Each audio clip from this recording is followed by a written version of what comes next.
Buenas noches a todos. Bienvenidos sean ustedes a este Palo de la Piñata, este programa que ya saben que aquí tratamos lo más posible de pegarle a la piñata para que salga todo lo bonito y lo bueno de la vida, ¿no?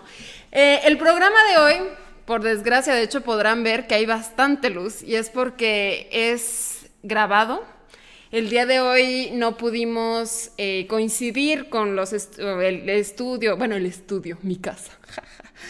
Pero bueno, con las personas que nos ayudan a hacer los programas y también por los tiempos y todo. Entonces, por desgracia, este programa es grabado, pero bueno, voy a tratar lo más posible de estar aquí en los comentarios, leyéndolos y saludándolos. Y agradeciéndoles mucho que estén aquí, les agradezco eternamente siempre que vean este programa, que nos apoyen y pues bueno, la verdad es que no los voy a entretener mucho con leer los comentarios y todas estas cosas porque la verdad es que el programa de hoy va a estar súper bueno. Tenemos a 4 invitados buenísimos, como siempre, y pues vamos a empezar con la primera. El tema de hoy es cómo se manifiesta el neocolonialismo en México.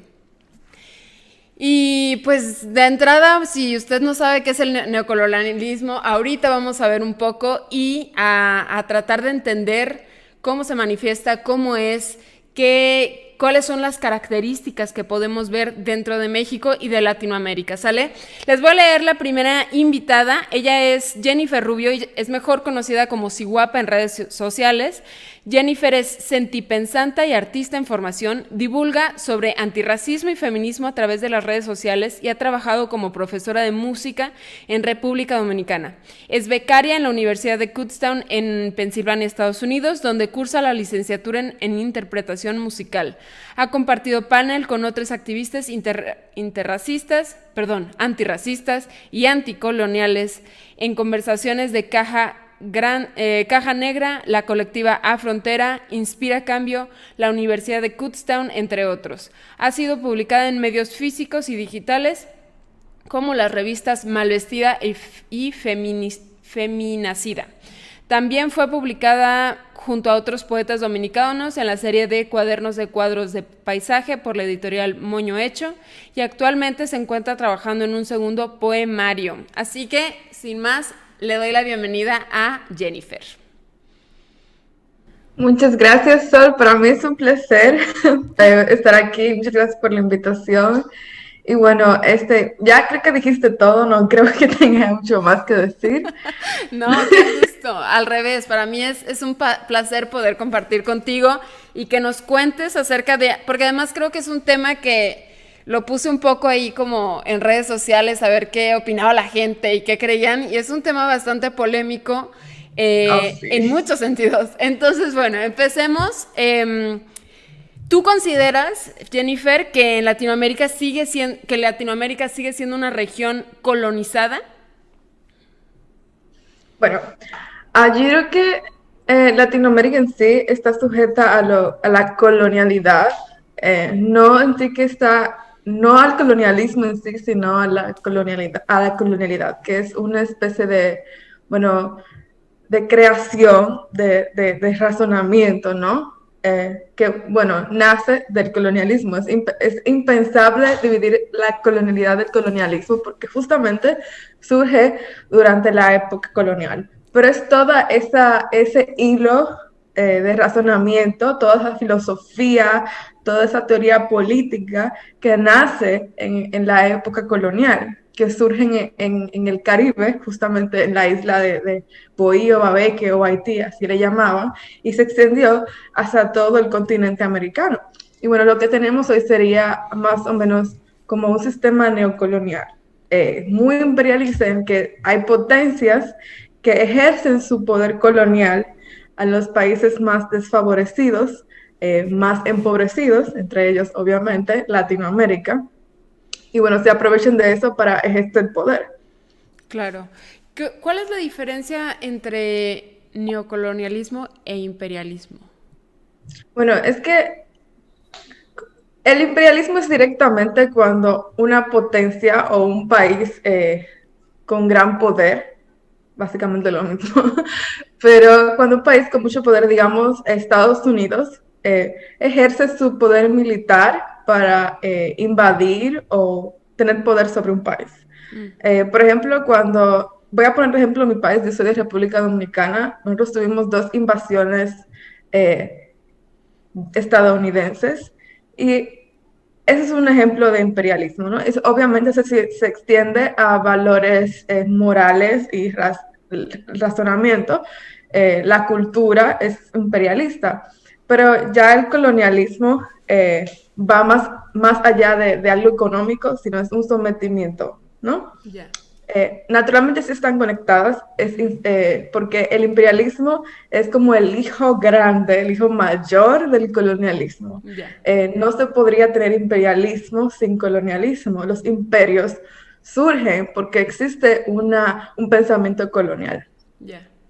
Ok, ¿cómo sirvió la conquista para establecer sistemas de explotación y dominación hacia otros pueblos en la actualidad? Esa pregunta está muy buena porque ah, hay que pensarlo cronológicamente, por decirlo así, ¿no? Cuando Colón fue a España y básicamente pidió su permiso o como el sponsorship para poder venir a poder navegar y, bueno, buscar tierras para hacer comercio, ¿no? Y se encontró con una tierra diferente que él no reconoció, que no reconocía. Pues entonces, se vio en la obligación, entre comillas, de convencer a las personas nativas de trabajar para los colonos, ¿no? Claro.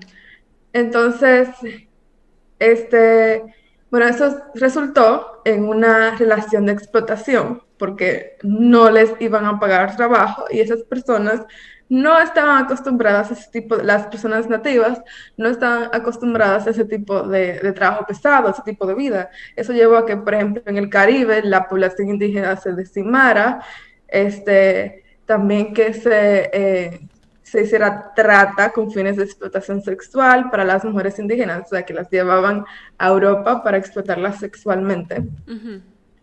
O sea, las vendían como esclavas sexuales literalmente y las tenían así también los colonos, ¿no?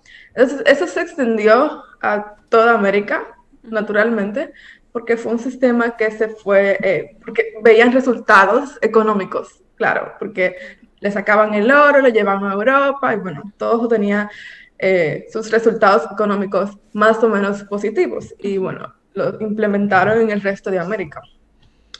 Entonces,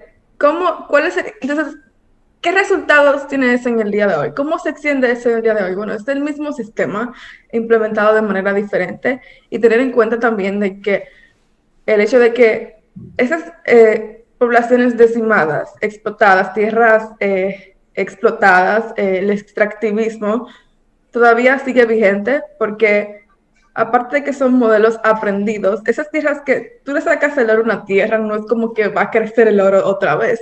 O sea, Claro.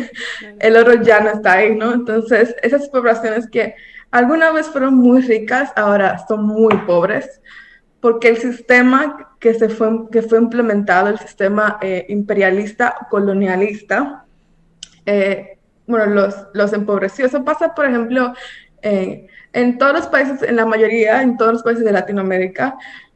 Por ejemplo, hablando de México, que tiene cientos de poblaciones indígenas, la mayoría se encuentran fuera de la ciudad, en zonas periféricas, rurales, son campesinas, ¿no? Trabajan en la agricultura y sufren explotación, o sea, no se encuentran integrados, entre comillas, en la sociedad urbana que los discrimina, entonces eso lleva a una situación de explotación. Y su tierra es explotada. Algunas personas, pensando también en Chile, por ejemplo, donde hace poco uno de los hermanos mapuche murió por tener una huelga de hambre en contra del gobierno. Ujú. Y esas personas siendo desplazadas de sus territorios. Entonces, ese es el mismo sistema que es el mismo sistema que se ha ido desplazando, ¿no? Y uno lo diría, bueno, somos todos o casi todos personas racializadas, o sea, somos descendientes de indígenas o descendientes de personas afro. Pero el problema es que heredamos la razón colonial, entonces es muy difícil desaprender eso, muy difícil porque, bueno, estamos en un mundo moderno, ¿no? Hay que entender que la modernidad es algo que nace del colonialismo, de la colonialidad. Es imposible separarlos. Entonces, mientras el mundo avanza, ponerlo de esta manera, el mundo avanza a costa de esas personas, justamente de esas comunidades. Entonces, por eso es que tenemos comunidades muy empobrecidas que suceden ser la mayoría de la población de nuestros países. Claro. Jennifer, ¿crees que el racismo y sistemas de opresión como el capitalismo, el patriarcado, tienen sus orígenes en las colonias, no necesariamente tal vez de Latinoamérica, sino en el momento en el que Europa colonizó otros territorios en África, en Asia? ¿Estos sistemas de opresión tienen sus orígenes en esto? Sí, claro, eso me lleva a pensar mucho en algo que decía el marxista negro. Es una corriente del marxismo que se llama marxismo negro. Él se llama Cedric Robinson, se llamaba, perdón, porque ya murió. Él decía que él tenía una tesis etnográfica en la que explica que el racismo surge muchísimo antes de que los europeos vinieran a América a colonizarla. Y él explica que justamente durante la época feudal, los sujetos, ¿cómo explicarlo? El proletariado, ¿verdad? Cuando comenzó a surgir el capitalismo, los primeros sujetos del proletariado eran personas racializadas, que no eran necesariamente negras o indígenas. Eran, por ejemplo, los irlandeses, que los italianos, ¿no? Que en ese tiempo no eran considerados blancos, pero que eran más pobres que, digamos, los españoles, los británicos, los franceses, ¿no? E incluso los alemanes. Esas poblaciones eran muchísimo más pobres. Entonces, eran los primeros, la primera parte de la clase trabajadora. Entonces, como eran sujetos, se les racializaba por eso.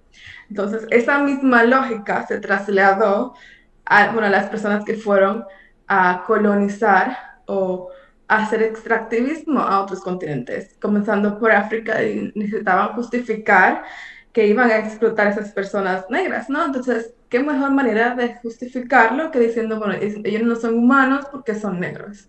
Porque básicamente es la base del racismo. Claro. Explotar a una persona porque no se le considera humano, por su color de piel o por sus rasgos físicos. Entonces, básicamente el racismo surgió como una justificación para la explotación capitalista. Entonces, eso luego, cuando vinieron para acá, lo implementaron con las personas indígenas, luego con los esclavos que trajeron, las personas esclavizadas que trajeron a través de la transatlántica, y bueno, se ha mantenido hasta el día de hoy. Jennifer, has mencionado la palabra extractivismo dos veces ya. ¿Y nos podrías explicar qué es esto? Claro, el extractivismo es técnicamente un modelo económico que se basa en extraer los recursos naturales de la tierra. Básicamente, o sea, como extraer el petróleo, el oro, los minerales, etcétera. Pero a costa de las personas que viven en esos territorios. Hay que entender que para muchas de las tierras, o la mayoría, casi todas, las tierras indígenas, los pueblos indígenas e incluso muchos pueblos indígenas de África, haciendo el paréntesis, indígena es solamente un pueblo o una persona que tiene conexión ancestral con la tierra, ¿no? Que es oriundo del lugar, habla el idioma originario y tiene una conexión intergeneracional con el lugar de su nacimiento. Claro. Okay. Entonces, muchas tribus indígenas de África también expresan esto, que tienen una relación más allá de lo material con su tierra, con el territorio. Es decir, eh, las montañas, la vida vegetal, la vida animal, son parte de sus relaciones personales, son parte de su vida, son parte bueno, tienen una relación holística con el mundo, ¿no? Es algo circular. Todo es parte de todo. Ok. Entonces, cuando se hace esto del extractivismo, cuando se extraen los recursos naturales del territorio, de los territorios indígenas, lo que se hace es que se desplaza todas esas poblaciones.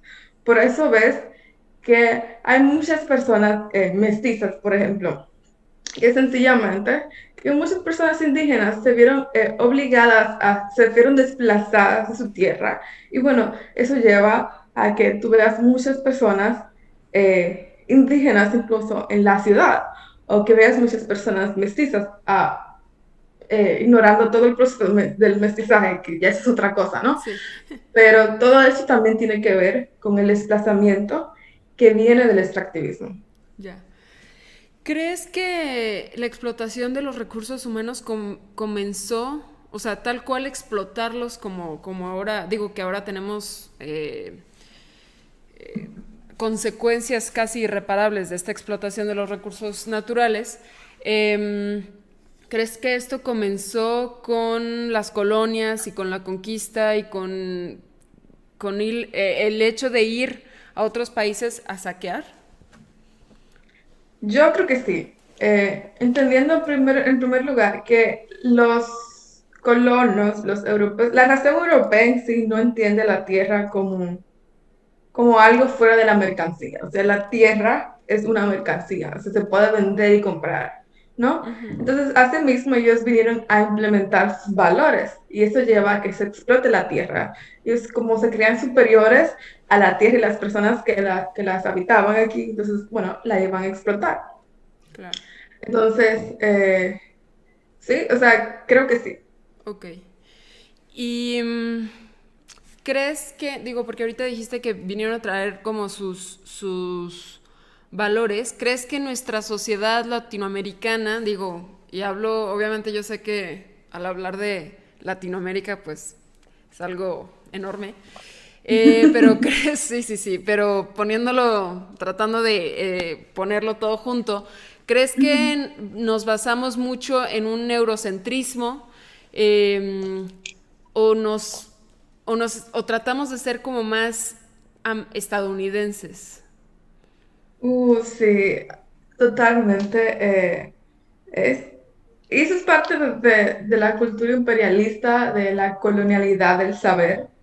Aníbal Quijano, que era, bueno, sí, él era un pensador peruano. Él explica que parte del orden mundial moderno colonial es que existe una imposición de conocimiento y bueno, es que eso nos lleva a nosotros a querer pensar, ser como ellos, ¿no? Él habla de la colonialidad del ser y la colonialidad del saber. Y es que por eso tú vas a ver que cuando vas a la universidad, por ejemplo, se te habla más de pensadores europeos y cuando te hablan de pensadores mexicanos o dominicanos o latinoamericanos en sí, pues son pensadores como que traducen o imitan la forma de pensar estadounidense, canadiense o europea, ¿no? Euroblanca en general. Entonces, como que es como una mímica, ¿no? De toda esa forma de pensar, esta lógica. Entonces, por eso tú vas a ver como en los movimientos sociales también pasa mucho, digamos, feminismo, incluso en el antirracismo, hay que hacer mucha esa autocrítica porque a veces vemos que como que se dividen, ¿no? Los movimientos que se categorizan las cosas. Entonces, eso viene mucho de esa razón eurocentrada que se nos fue impuesta, pero al final, bueno, quienes la reproducimos somos nosotros, somos los sujetos activos. Claro. Justamente ayer teníamos una conversación con Yuderquis Espinosa, una de las referentes maestras del feminismo descolonial. Ella explicaba que justamente nosotras, las personas racializadas, eh, pues tenemos ciertas ventajas a veces en el orden colonial, en el orden, ella lo llamaba el orden racista, Ujú. que es que, por ejemplo, tenemos internet, ¿no? Tenemos internet y eso es una ventaja porque para que nosotros tengamos internet hay personas que son saqueadas, desplazadas de sus territorios o explotadas. O para que podamos viajar en avión hay personas que, bueno, son explotadas para construirlo o la contaminación, todo eso es parte del orden racista. Entonces, esas formas de vida son básicamente una imposición, pero a la vez nosotros somos parte activa de esa contaminación, Claro. vamos a decirlo así. O sea, no podemos ver como sujetos pasivos solamente. Yo entiendo que el racismo, o sea, nos afecta a nosotros en primer lugar, ¿no? Pero también hay que ver cómo participamos en el orden racista, o sea, el orden en el que se maneja el mundo. Porque a veces solamente vemos el racismo como actos interpersonales, Claro. como, yo, que fueron racistas conmigo, que no me dejaron a mi cabello, que lo critican porque se ve de tal manera. Y si son actos racistas, pero el racismo va más allá. Y a veces nosotros somos parte de ese orden, de ese ciclo. Claro. Me lleva a la próxima pregunta que sería si estructuralmente ya existe, más bien, sí, ya existe el racismo, la pobreza y existe un rezago social. ¿Qué podemos hacer para, pues, para cambiarlo? No sé si es una pregunta muy vaga porque es un poco complicada de responder, pero ¿qué opinas? No, justamente, a mí me gusta mucho esta pregunta porque justamente ayer le hice esa misma pregunta a Yudel Kids, como una muy parecida, como qué podemos hacer ahora, qué se está haciendo ahora para hacer esta diferencia, ¿no? Como ya es el racismo, ya lo hablamos, lo definimos, sabemos qué es y ahora qué hacemos. Entonces ella dice, y quiero reproducir sus palabras, creo que son muy reales, y es que ser conscientes primero. A veces sí tenemos que hablar en la lengua del opresor, hablamos español, por ejemplo, y, por ejemplo, utilizamos la razón del Calibán, o sea, el amo me enseñó su lengua y yo la uso para maldecirla. Pero a la vez, ¿por qué no tener la razón del cimarrón, ¿no? Que era la filosofía del cimarrón. Los cimarrones y las cimarronas eran personas esclavizadas que lucharon contra los colonos y se fueron a las montañas, o sea, eran rebeldes.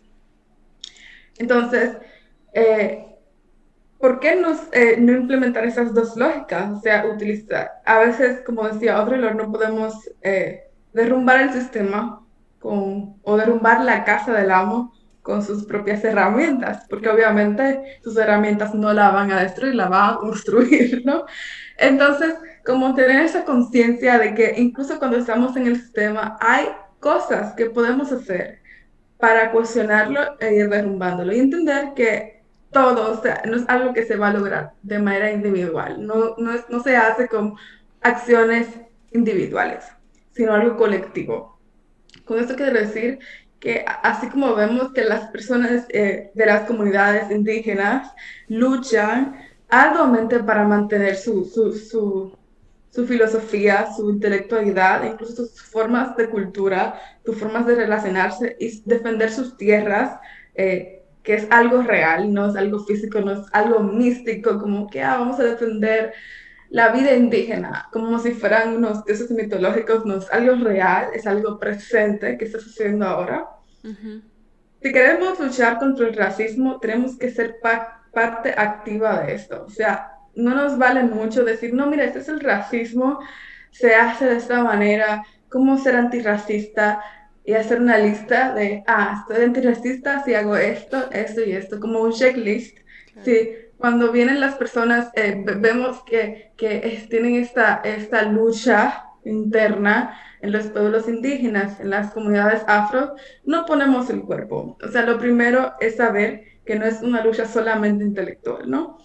Cuando hablamos de ser activismo, y esto me refiero, eh, bueno, hablando del postestructuralismo y el pensamiento postmoderno también, tipo pensando en Foucault y Sartre, que decían, bueno, hablando del neocolonialismo y colonialismo, decían, o sea, no es algo solamente que se habla, tiene consecuencias reales. Entonces, nosotros no podemos hablar solamente en contra de eso, sino también luchar en contra de eso para que tenga consecuencias reales, que se vean los resultados. Claro, claro. Digo, me dejas pensando porque creo que al mismo tiempo muchísima gente ni siquiera sabe que existe, ¿no? Mucha gente dentro de su privilegio, Claro. bueno, dentro de nuestro, me incluyo al 100%, como que ni siquiera, pues sí, ni siquiera sabemos ni cómo, ni que existe, ni cómo atacarlo, ¿no? Que creo que sería muy interesante abordarlo en otro programa de cómo se puede ser activamente antirracista, activamente anticolonial, todo esto, ¿no? Mi última pregunta, ahorita en todas partes del mundo bueno, se está hablando de quitar estatuas, de quitar como las imágenes de estos colonizadores o de estos entes o sí, de estas personas que le hicieron tanto daño a tantas comunidades actualmente. ¿Tú qué opinas acerca de esto? ¿Crees que es algo que ayuda realmente o que está borrando la historia o qué opinas? Bueno, primero hay que ver quién escribió la historia y por qué las estatuas están ahí. O sea, en qué nos conviene dejarlas, ¿no? Yo entiendo que sí, que son un recuerdo de la historia, son parte de la memoria histórica, pero ¿qué memoria histórica? ¿Verdad? Qué pasó en esa memoria? Por ejemplo, una estatua de Colón, ¿qué significa? ¿Qué significa que, por ejemplo, en Santo Domingo, en mi país, tengamos un parque a Colón, un faro a Colón y tengamos una estatua a Colón, ¿no? ¿Qué significa eso? Significa que estamos recordando solamente una parte de la historia o una manera de contar la historia. Entonces tal vez no signifique tanto tumbar una estatua de Colón, pero sí significa mucho tenerla. Entonces, ¿qué parte nos conviene más, no? O sea, sería ya quitarla, o sea, porque al tenerla así nos está afectando. Quitarla tal vez no nos haga mucha, no sé, no haga el gran cambio, ¿no? Pero tenerla ahí sí lo hace, o sea, tiene sus efectos en la memoria. Porque cuando un niño vea a la estatua de Colón, por ejemplo, en mi país, la estatua de Colón que hay, pues él está al tope y tú ves a un hombre africano y a una mujer indígena como venerándolo. ¿Qué significa esto? Pues que, bueno, que el hombre europeo, el colono, pues es superior a las personas indígenas y negras, ¿no?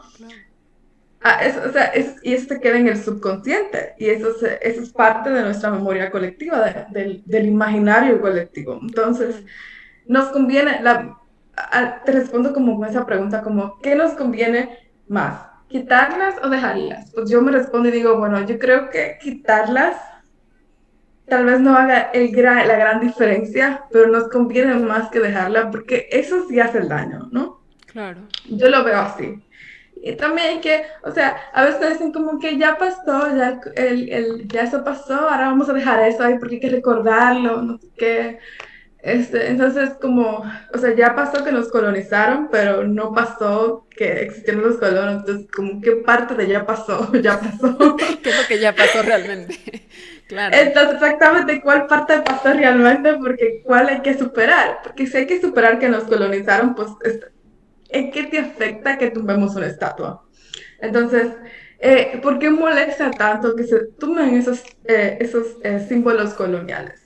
Porque es que justamente existe una razón colonial, una lógica colonial, un orden racista en el que, bueno, no tenemos estatuas de héroes indígenas, pero sí tenemos que tener una estatua de una persona que ni siquiera es oriunda de aquí. O sea, ni siquiera era un criollo, ni siquiera era de allá, un europeo que vino aquí y ni siquiera, o sea, duró unos cuantos años, se murió, no hizo nada. Entonces, como por qué lo estamos venerando, ¿no? Porque descubrió América, pero, o sea, América ya estaba aquí. Y es como decía Enrique Dussel, América no fue descubierta, América fue inventada, porque ya existía aquí un continente, existían tierras, había sociedades, había civilizaciones, y que tenía relaciones, incluso había comercio, aquí había industria, aquí había tecnología, incluso a veces hasta más avanzada que la de los mismos europeos, Claro. ¿no? Entonces, como, sí, yo lo veo así, entonces que romantizamos mucho el pasado, dicen, no, porque ustedes están muy resentidos, quieren romantizar el pasado indígena, que no, porque los incas hacían esto, que los caribes hacían esto, no sé qué. Entonces te pones a pensar como,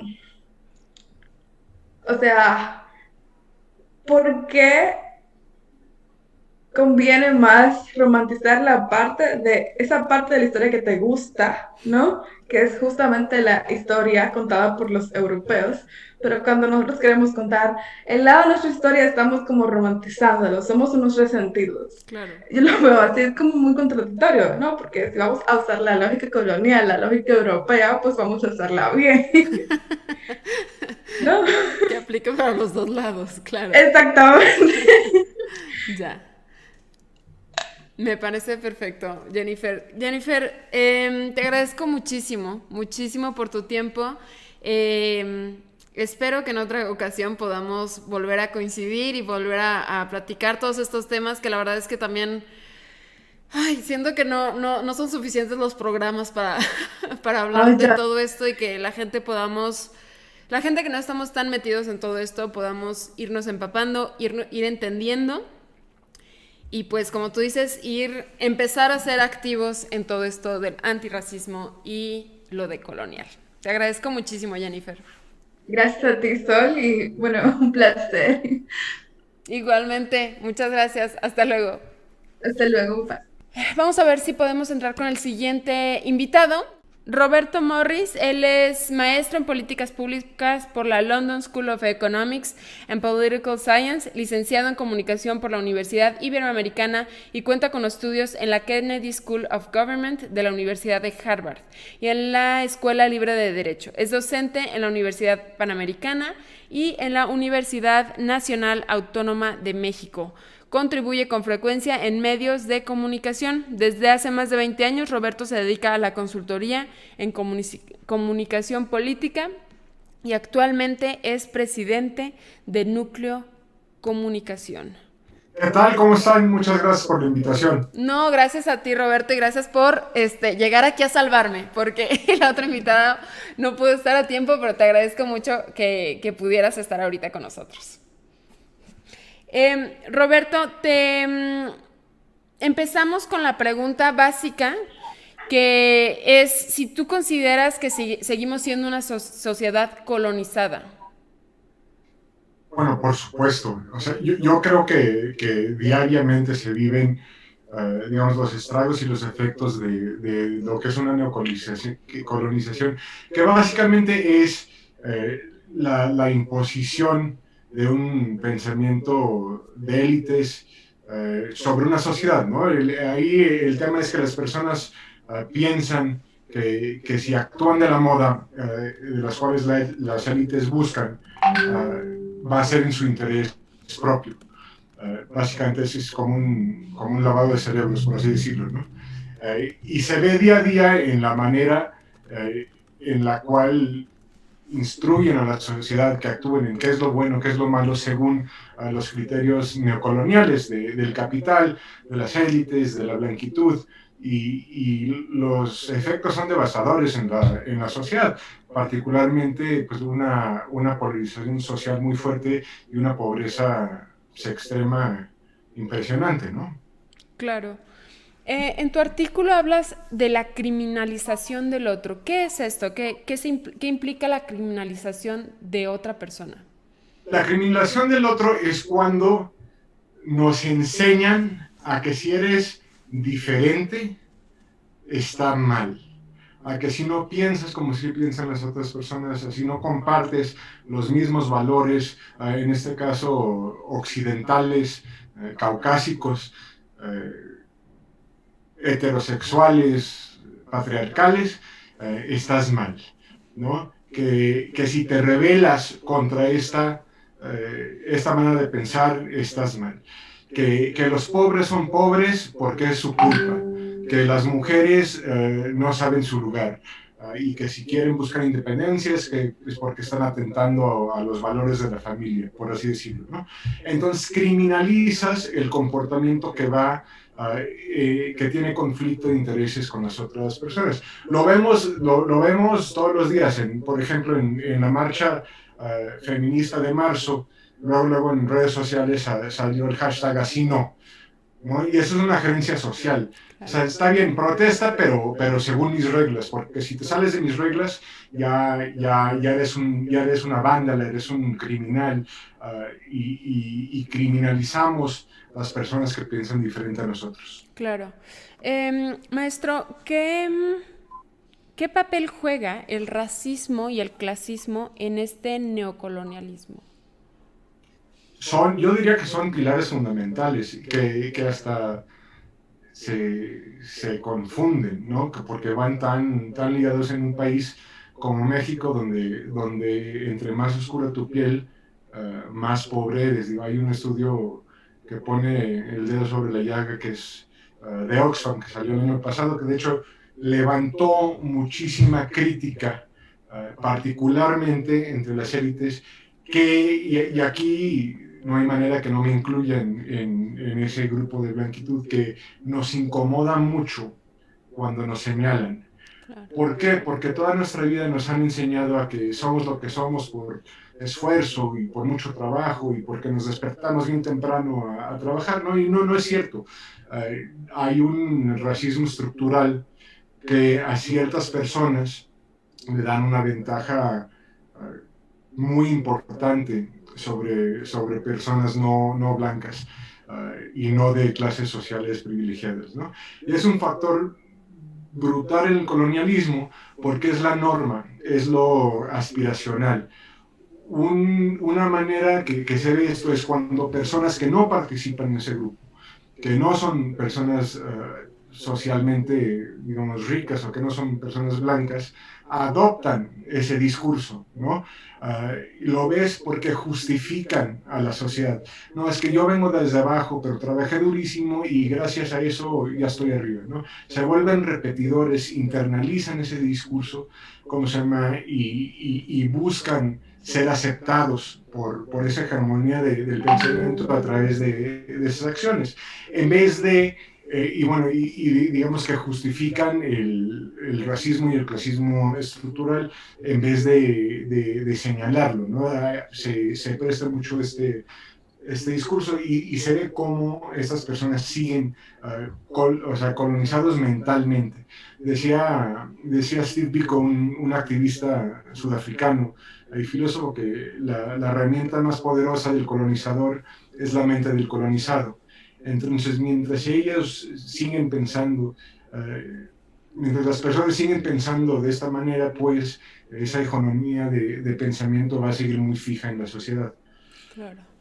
¿Quién crees que juega el papel del colonizador y del colonizado actualmente? ¿Perdón? ¿Quién crees que juega el papel del colonizado y del colonizador actualmente en México? Bueno, los colonizadores son principalmente las élites, ¿no? A nivel clase, las élites económicas, políticas, las élites con alta educación, etc. Las personas colonizadas, yo diría que es personas de una clase media, media-baja, hasta la pobreza y la pobreza extrema, que tienen que jugar según las reglas impuestas por las élites, ¿no? Y ese es el tema de la internalización de la colonización, del discurso. Ellos creen que no creen, a veces es cierto que sus únicas opciones es jugar adentro de esa cancha, pero cada día estamos viendo que no es cierto. Yo siempre pongo como ejemplo el movimiento feminista, que me parece extraordinario, que están rompiendo las reglas y están rayando paredes y les dicen, no, así no, y les vale. ¿no? Yo creo firmemente que no hay manera de detonar un cambio en este mundo si no la armas de pedo, perdón por la palabra, No, pero claro. ningún cambio real se ha logrado diciendo por favor, ¿no? Históricamente en México, en Estados Unidos, en la India, en Sudáfrica. O sea, es únicamente a través de romper las reglas de las élites, de la hegemonía, que realmente puedes provocar un tema de cambio. Y las mujeres lo están haciendo de manera maravillosa y dándole seguimiento. Creo que también las clases sociales más presionadas también lo están haciendo, lo están comenzando a hacer, y es la única manera en que se puede cambiar las cosas. Al final del día, las reglas son dominación. Las reglas las generan las élites para dominar a las otras personas, para imponer sus reglas. Y es hasta que los oprimidos rompen esas reglas que realmente se puede ver un cambio social relevante. Siento que antes, durante las colonias se utilizó, y durante la esclavitud, se utilizó lo que ya es conocido, que es la deshumanización de las personas para poder explotarlas y para poder utilizarlas y para poder todo, ¿no? ¿Crees que eso pasa actualmente en México? Que las élites explotan y deshumanizan a... ¿En la que, perdón, no escuché? Ay, perdón, es que no sé, que si crees que las élites deshumanizan a a los demás, al proletariado. ¿Me explico? No, pues, se cortó, que las élites, ¿qué, perdón? Las élites deshumanizan a los que podríamos llamar como los conquistados. Deshumanizar, sí. Es es un recurso básico, ¿no? Todo el tema de el otro y de la colonización es que las élites deshumanizan, criminalizan y estereotipan al otro como un salvaje, como un criminal, como alguien que no puede pensar por sí mismo y que necesita ser administrado por las personas que sí, por las personas que sí saben, si son ciudadanas, si tienen cultura. Todo esto se refleja tanto en redes sociales y en memes. Hay un meme que usan muchísimo, que me conflictúa mucho, que es uno donde Mel Gibson está dando instrucciones a lo que entonces eran actores que eran personas indígenas, y los memes los ponen como diferentes personas socialmente, donde hay que regañarlos, hay que explicar las cosas como si fueran niños infantes.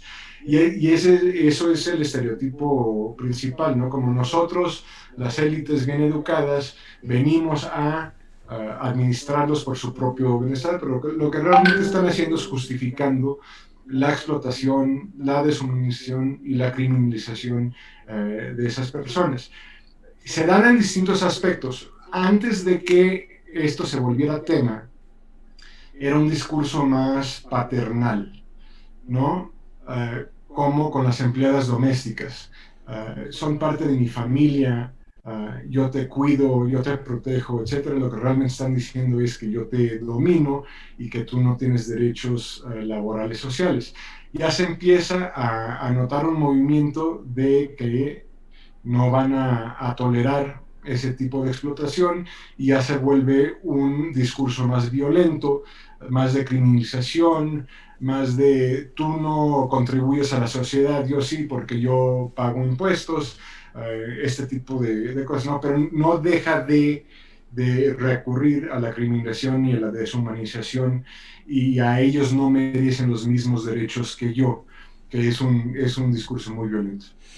¿Qué opinas? Digo, me pongo a pensar en ese letrero que salió de los manifestantes de Frena, que decía, no quiero vivir en un país donde mi empleada doméstica o creo que usaron la palabra sirvienta, sea mi autoridad.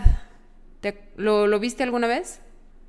Sí, creo que es un retrato perfecto de la sociedad mexicana. Tristemente, creo que que vivimos una situación de explotación eh, en donde personas con dinero y con tez blanca se sienten superiores y con derechos de explotar al prójimo, ¿no? Ese movimiento creo que está fundamentado en pensamiento colonial y pues es muy triste. Claro.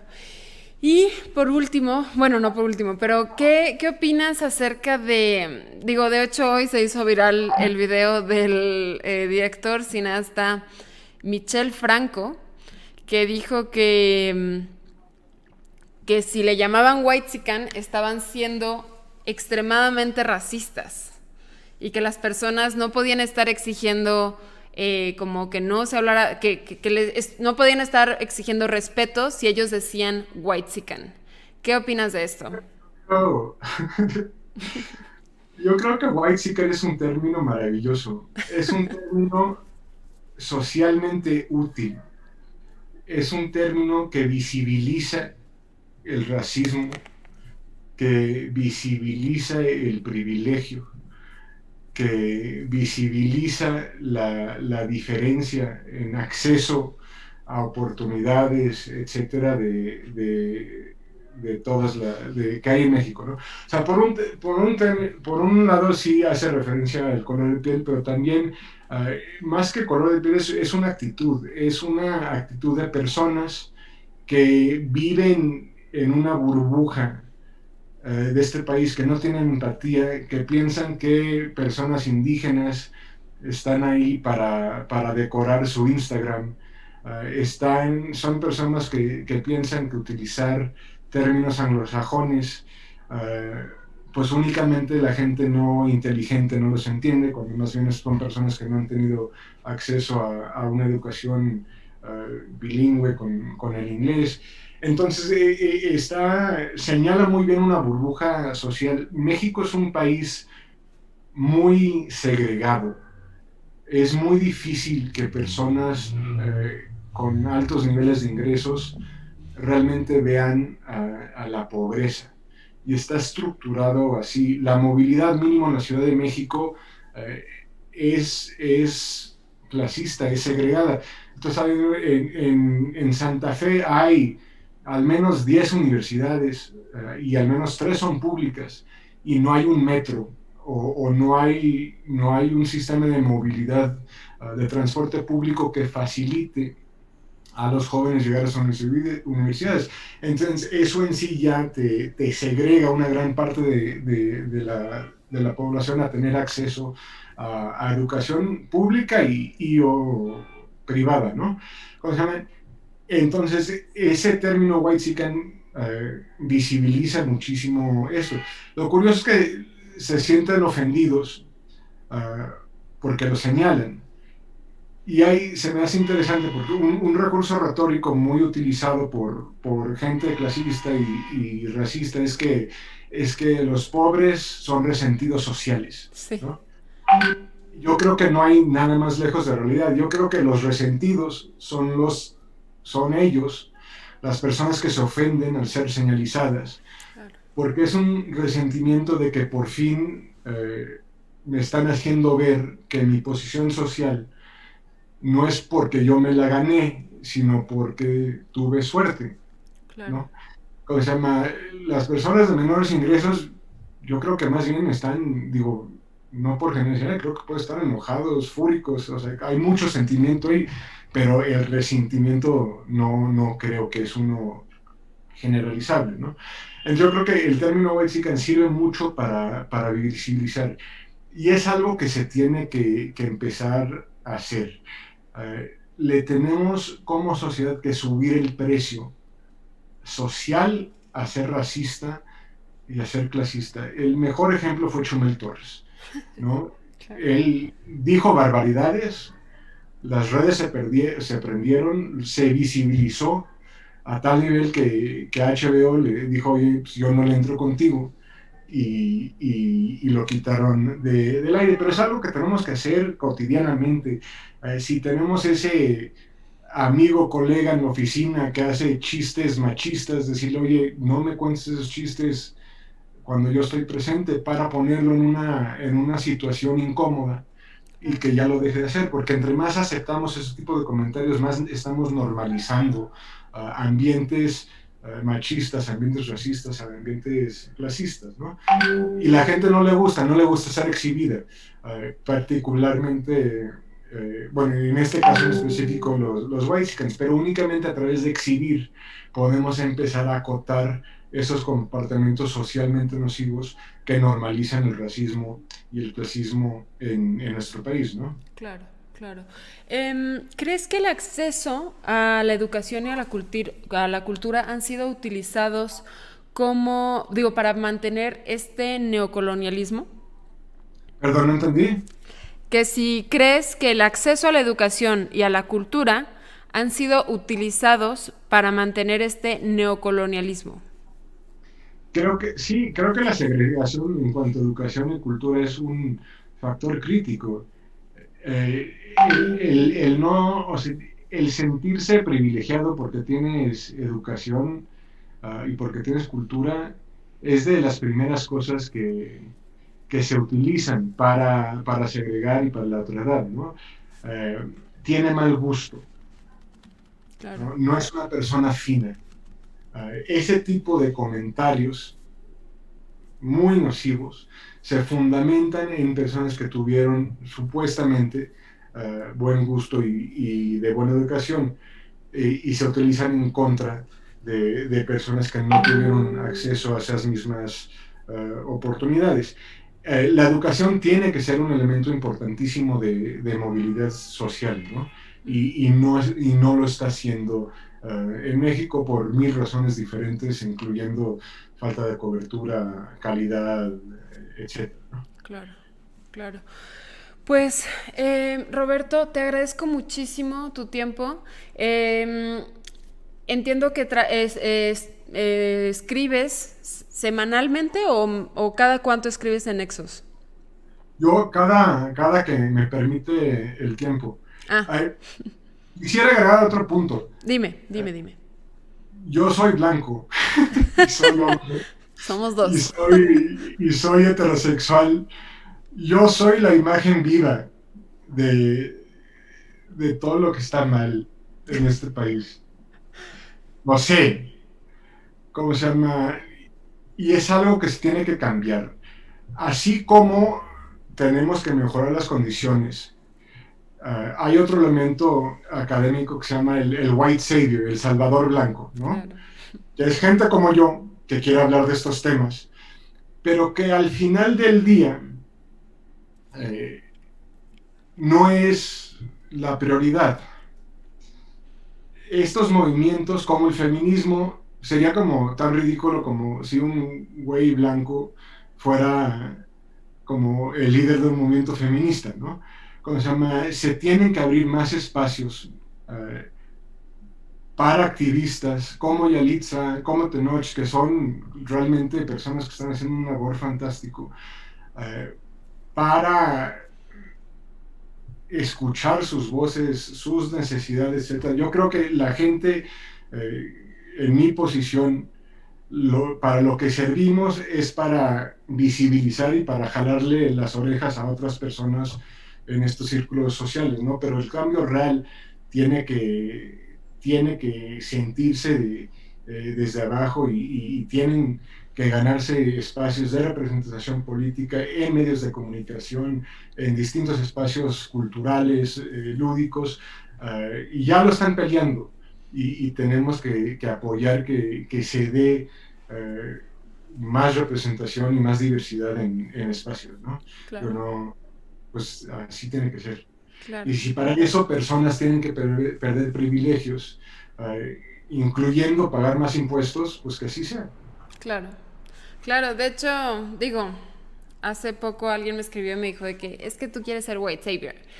Y me dio mucha risa porque dije, bueno, a ver, claro que yo soy, digo, yo no seré hombre, o sea, lo último que me falta es ser hombre, evidentemente, pero pues tengo todos o sea, puedo hacer el checklist de todos los demás privilegios, ¿no? Mujer blanca, de nivel socioeconómico acomodado, con educación, todo esto.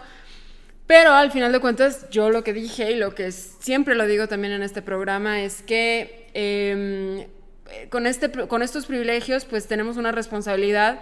Mi responsabilidad también es hablarle a toda la gente que es igual de privilegiada que yo y que necesitamos abrir los ojos, no para ir a salvar a toda la gente que lo necesita, sino porque nosotros necesitamos también entender que lo que estamos viviendo está mal, ¿no? O sea, y no es que nosotros tengamos que disculparnos por ser heterosexuales, por ejemplo, o sea, no es algo que podamos cambiar, no es algo que nos debamos de avergonzar de esto, sino entender que ser heterosexual es un privilegio y ser cis es un privilegio, ser blancos en este país es un privilegio y pues de esa manera vamos entendiendo que podemos cambiar las cosas nosotros mismos también, ¿no? O sea, en nuestro pequeño círculo, o sea, no vamos a hacer un cambio estructural definitivamente, pero entre más personas lo vayan entendiendo, creo que podemos ir como cambiando individualmente mínimo, ¿no? Pero sí, te agradezco muchísimo, Roberto. Señalar muchísimo, van a perder amigos, sí. Pero pues hay que tener amigos así, ¿no? Sí, claro, no, y además, digo, yo con esto del feminismo, la verdad es que cada vez más gente desde que no está loca, y yo, bueno, pues ni modo, así es esto, ¿no? Pero bueno, te agradezco muchísimo, Roberto, además muchísimas gracias por la entrevista y por todas estas respuestas y este conocimiento que nos diste. Gracias por el espacio. Hasta luego. A ti, Roberto, hasta luego. Bueno, pues este fue Roberto Morris, ya les dije, él es maestro en políticas públicas por la London School of Economics and Political Science. Lo que dije ahorita con Roberto es real, sí me han escrito bastante, pero me han escrito para decirme esto, que al parecer pues estoy pasando como si fuera white savior y como si yo quisiera y yo en realidad no estoy hablando y trato lo más posible de hacer conciencia de que yo no estoy hablando ni por las personas racializadas, ni estoy hablando por las personas de escasos recursos, ni por las personas trans, pero creo que, por ejemplo, si hacemos un programa acerca de las personas trans, es porque necesitamos entender qué son las personas, qué son, pero qué es el término trans, qué implica, que además hay mucha desinformación y es normal porque además no digo que apenas existan para nada, pero apenas la gente está diciendo, ay, ¿qué es esto? ¿Y qué? Entonces, no es que esté tratando para nada de apropiarme de problemas que no son míos, sino que como persona privilegiada, blanca, que además tengo este espacio que bien o mal la gente lo va a ver si quiere, o sea, la gente que quiere aprender pues lo va a hacer, pues podemos hablar un poco más de estas cosas y entre todos poder entender, aprender, ¿sale? Ya tenemos a nuestro próximo invitado, que ya les leí su semblanza, que es del doctor Cristian Calderón. Por fin vamos a poder platicar con él. Les digo rapidísimo, él es sociólogo, politólogo y doctor en educación. Ya les leí todo lo demás y le doy la bienvenida al doctor Cristian Calderón. Hola, buenas tardes, Sol. Gracias por invitarme. No, gracias a usted, doctor. Le agradezco mucho que esté aquí con nosotros y vamos a empezar con la pregunta con la que empiezo con todos, que es si usted considera que México sigue siendo una sociedad colonizada. No, definitivamente no. Creo eso. Bueno, el concepto en sí de colonia está claramente definido, más o menos, ¿no? Históricamente es un fenómeno que se expresa durante cierto periodo histórico y vienen luego todos los procesos de descolonización política, digamos. Entonces México tiene su independencia y tiene ya su Estado nacional, entonces no creo que seamos un país, que seamos una colonia, ¿no? Que estemos colonizados. Tenemos rasgos, tenemos una herencia, ¿no? Una herencia que se deriva de este pasado histórico de haber sido colonia, y creo que es una herencia muy fuerte, que se detecta en una gran cantidad de rasgos culturales, en actitudes, en el lenguaje, en las estructuras políticas, económicas, familiares incluso, ¿no? Ujú. Entonces, bueno, pues no creo que seamos colonia, o que estemos colonizados, pero sí tenemos rasgos derivados de esa historia. Al mismo tiempo, tenemos características que son resultado también de procesos más modernos, ¿no? Como pues la influencia de las grandes potencias a nivel internacional, la globalización, todo eso, que también inciden en generar estructuras de dominación en la época contemporánea, ¿no? Que generan cierta subordinación, ya no nada más en los países que en algún momento pudieron haber sido colonias, sino incluso en países que no tienen pasado colonial, pero que ahora por las nuevas estructuras económicas, políticas, globales, pues tienen estos rasgos de subordinación. Y bueno, no les sigo porque es un tema largo, ¿no? Sí. Ya tú me dices. Perfecto. ¿Y qué es el neocolonialismo intelectual, doctor? Bueno, el neocolonialismo intelectual es un concepto que ha tenido actualmente un nuevo renacimiento, digamos, ¿no? ¿Qué es lo que se trata de decir con eso?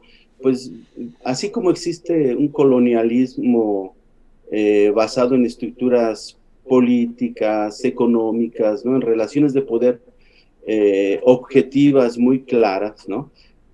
Pues también se reflexiona, ¿no? En la existencia de otro tipo de dominación que es más simbólica, que es más cultural, ¿no? Y en ese sentido, digamos, se entiende ahora que aunque ya las estructuras económicas, políticas, no son tan claramente coloniales, ¿no? Sí, coloniales en lo que son las relaciones de los países.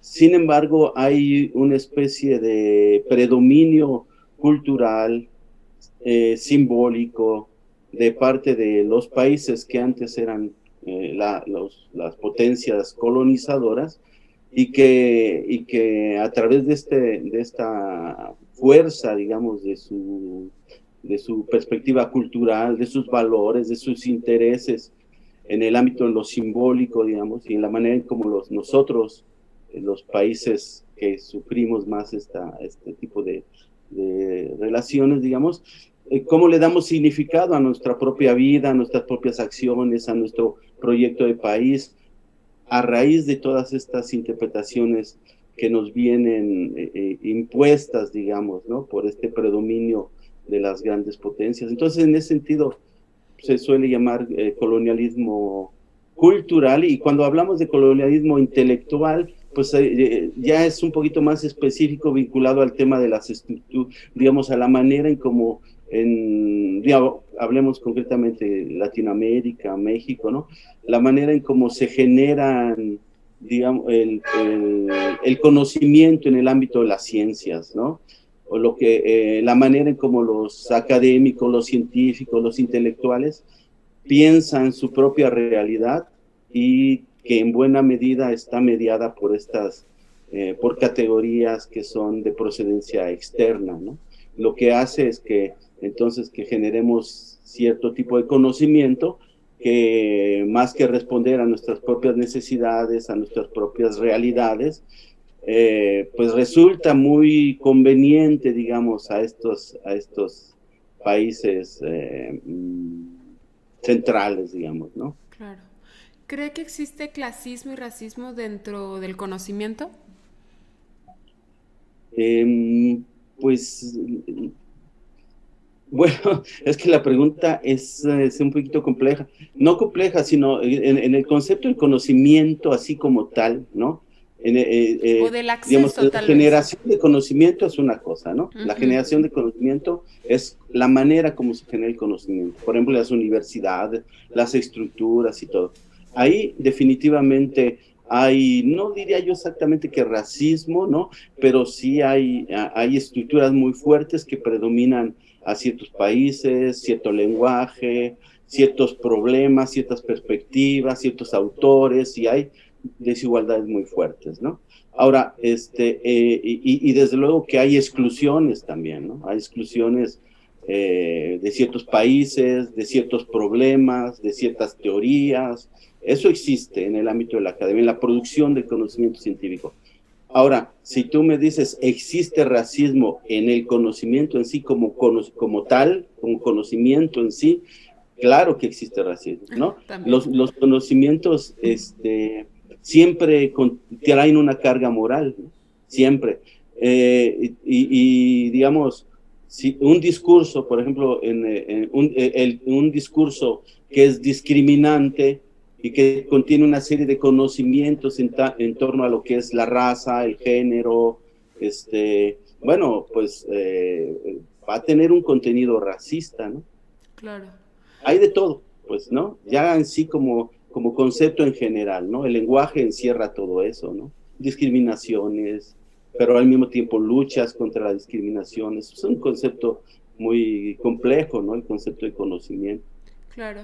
¿Cree que en México el acceso a la educación y a la cultura han sido utilizados para mantener este neocolonialismo y pues sí, este neocolonialismo? Pues fíjate que no creo que sí, en el sentido de que hayan sido usados, o sea, de que alguien haya pensado, bueno, ahora vamos a usar la educación para generar estructuras de pensamiento en los jóvenes, los niños, los estudiantes, y de esta manera nosotros poder dominar a ciertas sociedades, ¿no? No digo que esto no exista, porque sí existe, ¿no? De hecho, yo puedo contar una pequeña anécdota, ¿no? Yo estudié en Alemania y me gané una beca de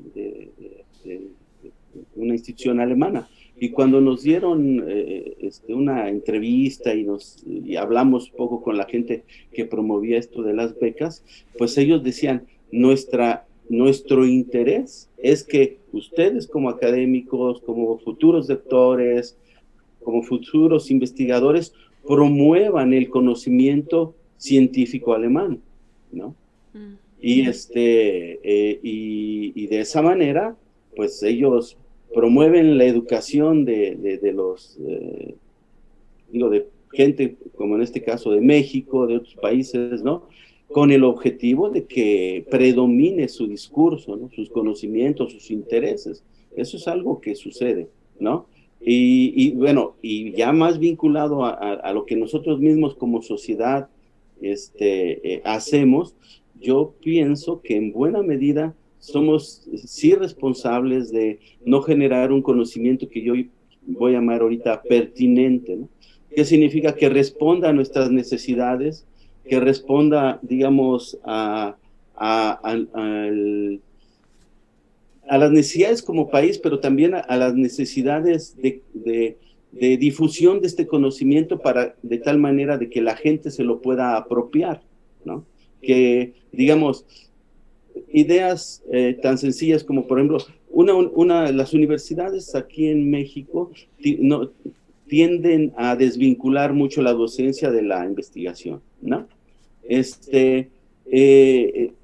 Cuando uno trata de vincular la docencia con la investigación, lo que hace es tratar de uno estar enseñando siempre cuestiones que uno está investigando respecto de tu entorno, ¿no? Y si tú estás generando ahí conocimientos en base a esto, pues entonces puede ser que tú estés generando conocimientos pertinentes, ¿no? Pero si las universidades, una gran cantidad de universidades que no tienen esta conexión, ¿no? Entre enseñar y generar conocimiento y enseñar el conocimiento que se está generando, pues lo que hacemos es recurrir al conocimiento que está en otras partes, ¿no? Claro. Y entonces vienen investigadores formados en otras partes, con teorías, muy bien formados, si tú quieres, pero en buena medida con un bagaje que es el resultado de investigaciones que no están hechas en nuestro país, ¿no? y que son las que aprenden los estudiantes. Entonces yo creo, uno de los grandes problemas, yo creo, es que pues no generamos conocimiento, ¿no? Digo, estoy haciendo ahorita obviamente generalizaciones, porque desde luego que hay universidades que lo hacen, gente que produce, ¿no? Y cosas muy pertinentes, pero digamos, estoy haciendo una generalización que de alguna manera explica de qué manera el sistema educativo contribuye a que no salgamos de esta especie de colonialización intelectual. Claro. ¿Y cuál es la relación entre el conocimiento y el poder? Uy, pues es muy, muy grande, muy, muy grande. Digamos, tan solo pensemos, si yo logro imponer un conocimiento como conocimiento legítimo, ¿qué significa conocimiento válido? ¿No? Esto es, yo digo, a mí me gusta, cuando hablo sobre estas cuestiones, me gusta poner el ejemplo de una araña, ¿no? Si yo logro imponer, entra una araña a un salón de clases, si yo logro imponer a la audiencia, a los estudiantes, la idea de que esa es una araña venenosa, pues va a tener consecuencias importantísimas para la araña, ¿no? Independientemente de que sea o no venenosa. Entonces, la gente va a huir de ella, va a querer aplastarla, va a sentirse con el derecho a matarla, ¿no? Entonces, el conocimiento es prescriptivo, ¿no? Nos dice qué hacer con las personas, con la gente, con las cosas. Entonces, es muy importante entender, ¿no? Que el conocimiento que en un determinado momento se considera como legítimo, le da poder a la persona que respalda ese conocimiento. No sé si me explico. Sí. Como por ejemplo en el caso del, si pensamos el neocolonialismo, el neocolonialismo intelectual, si los economistas mexicanos consideran que el mercado libre, que la no regulación de la economía es lo que es correcto, es como debe de funcionar la economía, como funciona mejor, pues eso tiene consecuencias para nuestra sociedad, ¿no? Se toman políticas públicas, se toman decisiones en lo que se refiere al gasto que se hace, así se hacen o no las regulaciones, y todo esto va a tener consecuencias para nosotros y consecuencias también para los países que les conviene que tengamos un mercado no regulado, muy abierto, en fin, ¿no? Digo, yo sé que puede haber un debate en torno a si es o no, bueno, el tema de qué tan amplia debe ser la desregulación, ¿no? O regular el mercado, todo eso. Hay desde luego discusiones sobre esto, ¿no? Pero simplemente lo que quiero dejar en claro es que en un contexto de globalización, ¿no? Obviamente que el mercado libre le conviene sobre todo a quien puede comerciar a nivel global, ¿no? Y a unos les va a convenir menos que a otros. Y en ese contexto, pues creo que hay también a alguien que le interesa que pensemos que lo mejor para las relaciones internacionales es la desregulación de los mercados a nivel global. ¿Cree que esto nos ha llevado a considerar entonces que nuestro sistema económico es el único posible y necesario? Bueno, digamos que sí, en efecto, nosotros tendemos a leer, digamos, nuestra realidad, a planear nuestro futuro, en buena medida con las herramientas teóricas que nos da la ciencia dominante. Y la ciencia dominante está en los circuitos, ¿no? De los países centrales o industrializados, en fin, ¿no? Estoy hablando de Europa, los Estados Unidos, ¿no? Y desde luego que ellos tienen un poder, ¿no? Porque controlan todos estos circuitos en los que se produce y circula el conocimiento, ¿no? Tienen un poder para establecer maneras de entender no solo sus realidades, sino nuestras realidades, ¿no? Y luego nosotros interiorizamos esas teorías y pensamos que el único futuro que tenemos es que además se vuelve como un modelo a seguir, ¿no? Que puede ser el modelo de Estados Unidos o el europeo, o el que ustedes quieran, y nos olvidamos de que nosotros podemos generar nuestros propios modelos de desarrollo, nuestra propia modelo digamos, de organización política, ¿no? Claro.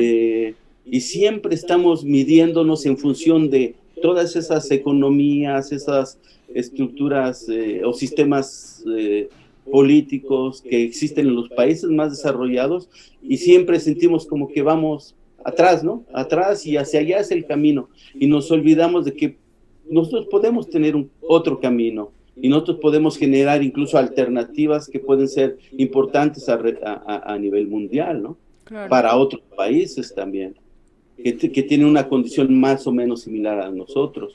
Entonces, sí. O sea, desde luego, otra vez estoy haciendo generalizaciones, ¿no? Claro.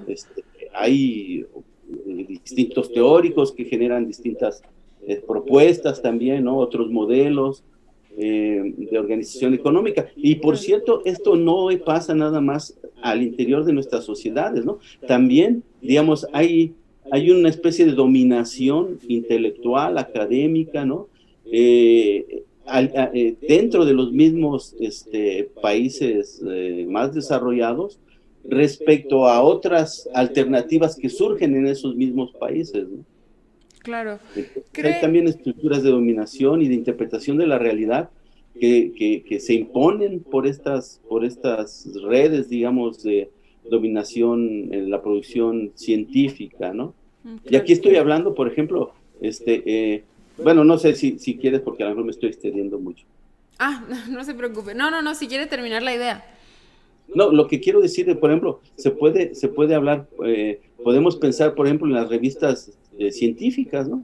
Las revistas científicas normalmente predominan, pues, la lengua inglesa, ¿no? Son las revistas que están indexadas y que te dan puntuaje para poder, en los sistemas de evaluación, incluso dentro de los países latinoamericanos, por ejemplo, en México.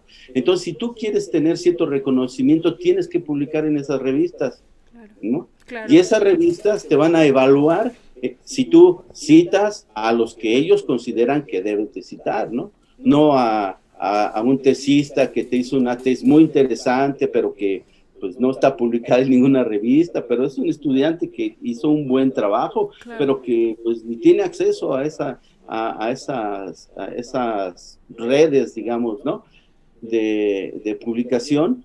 Entonces, la evaluación se da con esos parámetros, ¿no? Claro.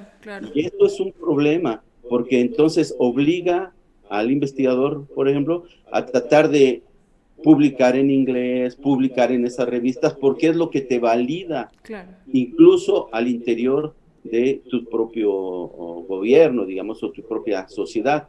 Claro. Hay un movimiento que se me hace muy interesante en el ámbito de Latinoamérica, que promueve la publicación en revistas que no son de pago, ¿no? Que son libres. De tal manera de que cualquier persona que tiene una cosa interesante que decir, es una evaluación de pares, ¿no? Pero no necesita hacer grandes pagos, no necesita escribirlo en inglés, sino que simplemente haya una evaluación académica, ¿no? Uh-huh. Y que sea validada, digamos, por la comunidad científica de la región, y con eso basta, y de esa manera hacerlo accesible, claro, a muchas personas, ¿no? Claro. Otro problema es el de que actualmente se tienden, por este mismo estructura de dominación a través de las revistas, se le ha quitado el peso que tenía antes a los libros, ¿no? Los libros se pueden publicar, yo puedo publicar un libro y hacer que circule, pero publicar en una revista indexada me obliga a meterme en todas esas estructuras de poder. Claro. Entonces, hay cantidad de cosas que se pueden reflexionar y hablar sobre este tema. ¿Cree usted que la modernidad y la civilización y el progreso, que todos estos son como términos bastante, que normalmente además los relacionamos con Europa o con países más civilizados, entre comillas, ¿Cree que todo esto se ha dado a costa de la explotación de recursos naturales y humanos? Sí, definitivamente, ¿no? O sea, no podemos hablar de la modernidad europea sin hablar de la explotación colonial, por ejemplo, ¿no? No podemos hablar de los grandes niveles de vida que existen en países europeos, ¿no? Sin hablar de los salarios precarios en otros países, de la explotación de los recursos naturales. O sea, eso no tiene, no hay manera de que eso no se reflexione así, ¿no? Y también es interesante cómo, yo estudié en Alemania y viví 13 años, fui profesor en una universidad alemana.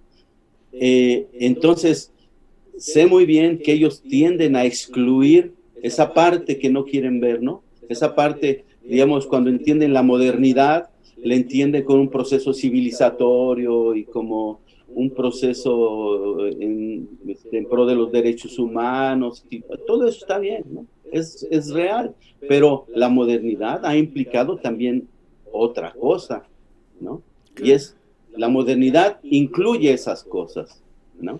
Incluye, como digo, la explotación, el deterioro medioambiental, la discriminación, todo eso no se puede explicar así, ¿no? Entonces, de hecho, yo no pienso que exista una especie de modernidad donde todo esté perfecto en un país, digo, no sé, Alemania, Suiza, son países modernos, sí, tienen mucho bienestar, hay mucho respeto a los derechos humanos, pero buena parte de sus empresas, buena parte de sus políticas, pues tiene que ver también con la venta de armas, caso de Alemania, por ejemplo, ¿no? Y tiene que ver con la explotación del trabajo, los recursos naturales, en fin, con estructuras desiguales en el comercio internacional, en fin. Claro, entonces sería algo de considerar el hecho de que como país tratemos de aspirar a hacer eso, ¿no? O sea, a final de cuentas, nosotros terminaríamos haciendo lo mismo, explotando y abusando de otros.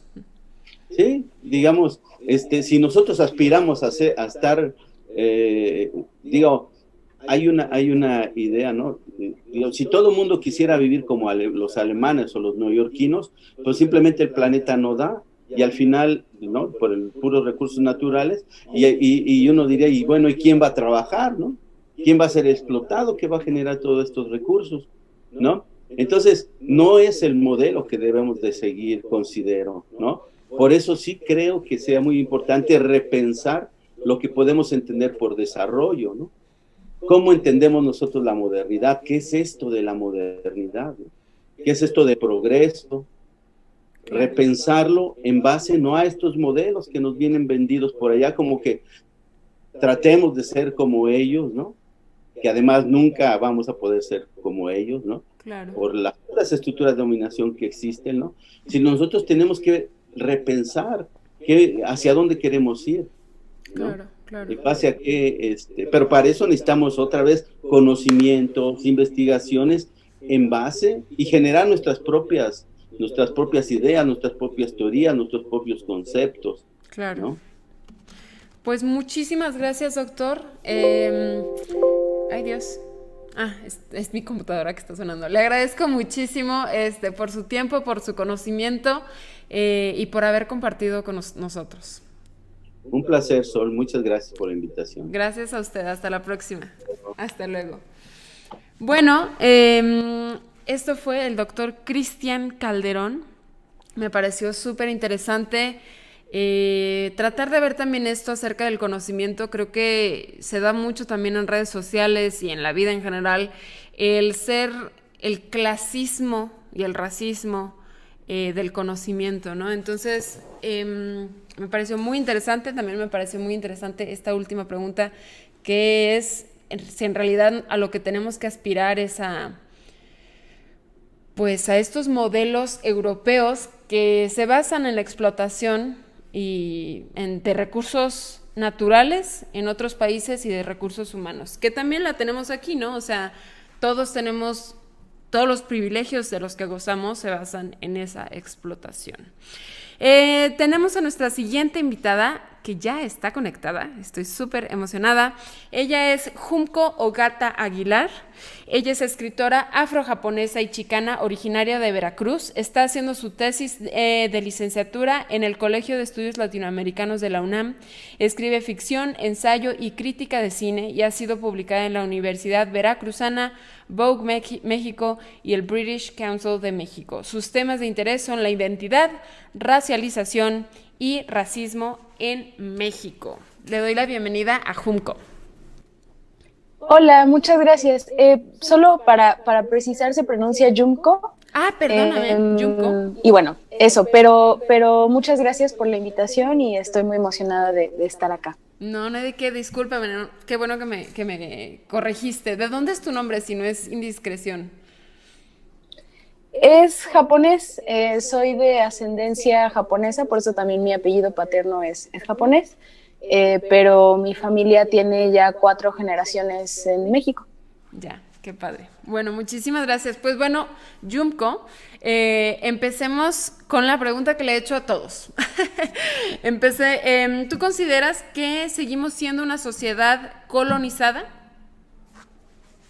Sí, claro, en definitiva y tiene que ver con que pues todavía están vigentes los sistemas de opresión que se instauraron durante la colonización española, pero que se afianzaron y se fueron transformando tras la independencia con esta creación de la nación mexicana, entre comillas.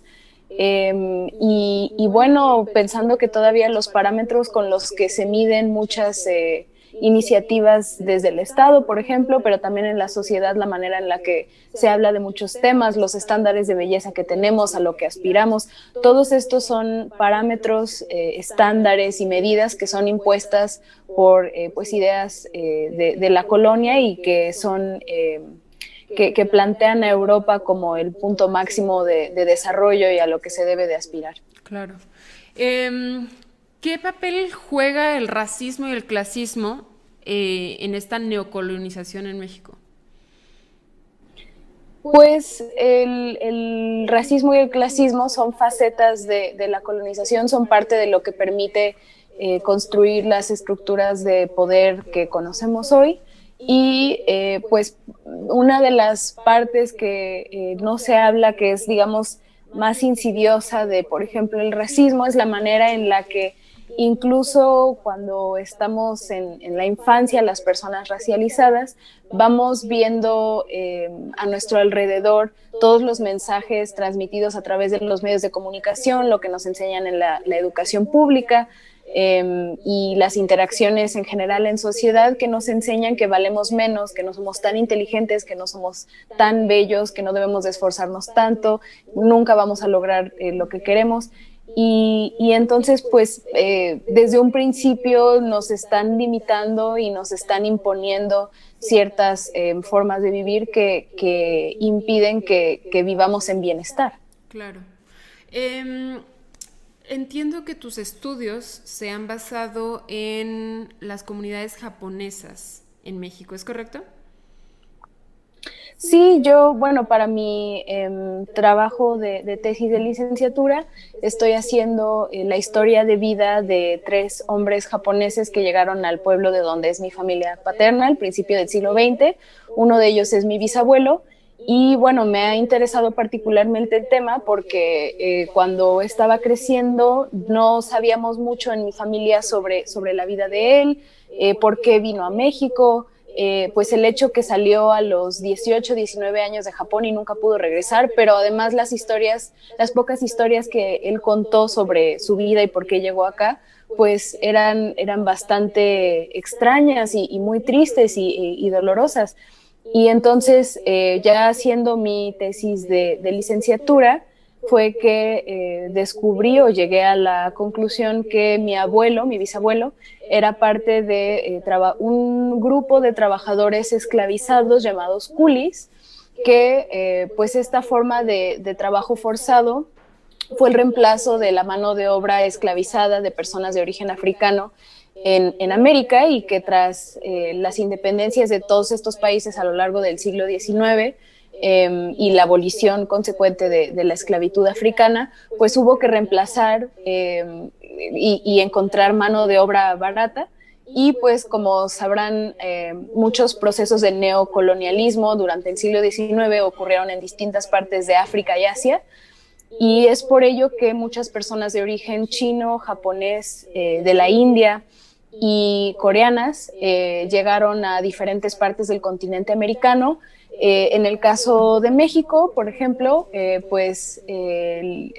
digamos, durante la gestión de Porfirio Díaz, él animó a que vinieran primero en condición de colonos, a ser agricultores, personas japonesas, pero después llegaron en calidad de coolies y fueron quienes construyeron las vías de los trenes en todo el país, a armar esta infraestructura, a trabajar en los campos de caña, y pues incluso a las minas de carbón que están en el norte del país. Mi bisabuelo estuvo trabajando en minas de carbón en el norte del país, y es por eso que el neocolonialismo me parece un tema muy interesante y que se debe de discutir a fondo, porque tenemos muestras de neocolonialismo bastante recientes y que pues no son, no se habla de eso, no se enseña, por ejemplo, en la educación pública, ¿no? No es hasta que uno se pone a investigar e indagar que podemos encontrar estas historias ocultas.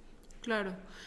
De estas historias hablas, por ejemplo, de esta explotación a las comunidades japonesas.